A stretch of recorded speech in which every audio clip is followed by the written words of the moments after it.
નર્મદા જિલ્લાના યુવા ખેલાડીએ ખેલો India national ચેમ્પિયનશિપમાં કુસ્તીની સ્પર્ધામાં સિલ્વર મેડલ મેળવતા નસવાડીમાં આદિવાસી સમાજ દ્વારા ભવ્ય સ્વાગત કરીને ઢોલ નગારા સાથે વિજય સરઘસ કાઢવામાં આવ્યો। નસવાડી તાલુકો આદિવાસી વસ્તી ધરાવતો તાલુકો છે અને ખેલ સ્પર્ધાઓમાં આદિવાસી સમાજના ખેલાડીઓ આગળ આવે તે માટે નર્મદા જિલ્લાના જંતર ગામના મુકેશભાઈ વસાવા ખેલો ઇન્ડિયા નેશનલ કુસ્તીની સ્પર્ધા જે ઝારખંડ ખાતે યોજાઈ હતી તેમાં તેઓએ સિલ્વર મેડલ જીત્યો હતો અને તેઓને સિલ્વર મેડલ મળતા નસવાડી તાલુકામાં તેઓનું સ્વાગત કરવામાં આવ્યું હતું અને ઢોલ નગારા સાથે યુવાનનો વિજય સરઘસ કાઢવામાં આવ્યો।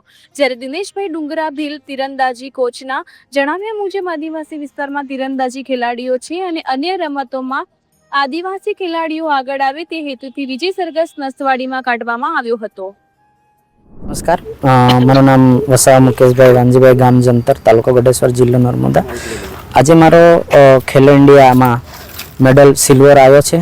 तो आ मीडियम माध्यम थी एटलू ज जाणवा मांगू छूं कि अमरा आदिवासी विस्तार में एटला कार्यक्षमता पहलवानो पड्या छे कि जेमने आपणे एक दृष्टि आपीए तो आगळ निकली शके एम छे। तो मीडिया माध्यम थी एवं जाणवा मांगू छूं कि मारा फळियाना लगभग 30 થી 35 છોકરાઓ शिक्षण नहीं लई सकता, जेथी करीने 4 થી 5 કિલોમીટર चालतो जवुं पड़े छे। अने हाँ, उनाळामां तो पाणी नहीं आवतुं एटले छोकराओ स्कूले जई शके छे, पण वरसादना टाइमे छोकराओ 3 થી 2 महीना स्कूल नहीं जई सकता, कारण के एने एक नदी आवे छे, ए 2 नारा बनी जाए तो अमारा गामडाना छोकरा स्कूल जई शके, शिक्षण लई शके अने ए बी मेहनत करे तो आगळ मेडल लई शके। अने एमां बी एवी शक्ति पड़ेली छे कि जे आगळ निकली शके, एक प्लेटफॉर्म मळे तो आगळ निकली शके। अने एटલું કહેવા માંગુ છું। આભાર।